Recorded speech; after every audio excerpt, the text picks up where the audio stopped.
Satu keluarga keracunan genset, 3 orang tewas. Peristiwa tragis terjadi di Desa Muara Kati, Kecamatan Tiang Pumpung Kepungut, TPK, Kabupaten Musirawas pada Kamis, 27 Februari 2025, sore sekira pukul 17.30 WIB.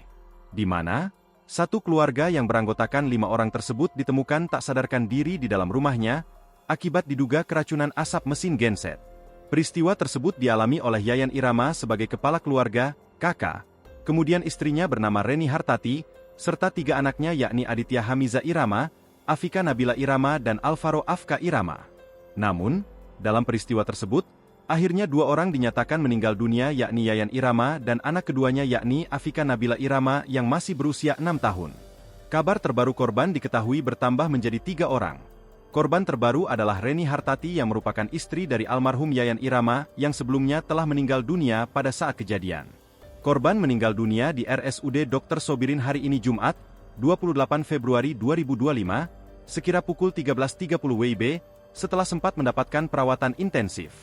Sedangkan anak pertama korban bernama Aditya Hamiza Irama saat ini masih dirawat dan kondisinya sudah mulai membaik. Kemudian untuk anak terakhir bernama Alvaro Afka Irama tidak dirawat. Sebelumnya, Kapolres Mura, AKBP Andi Supriyadi mengatakan, pada Kamis, 27 Februari 2025, sekira pukul 17.30 WIB, Satreskrim Polres Musirawas mendapat informasi adanya satu keluarga ditemukan tak sadarkan dirinya di Desa Muara Kati. Peristiwa tersebut diketahui berawal dari kecurigaan warga sekitar dan saudara korban yang tak melihat korban bersama dengan keluarganya. Bahkan, setelah dipanggil pun tak ada respon dari korban. Kemudian warga sekitar pun berinisiatif mendobrak rumah korban. Karena sebelumnya warga melihat dari balik jendela bahwa anggota keluarga korban dalam kondisi terkapar semua di dalam rumahnya. Setelah didobrak, ketiga anak korban ditemukan tak sadarkan dirinya di ruang tengah. Sedangkan korban Yayan ditemukan di dapur dengan setengah badannya di dalam kamar mandi, dan istrinya ditemukan di kamar mandi.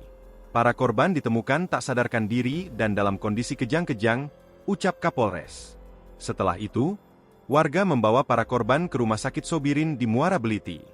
Download Tribun X sekarang, menghadirkan lokal menjadi Indonesia.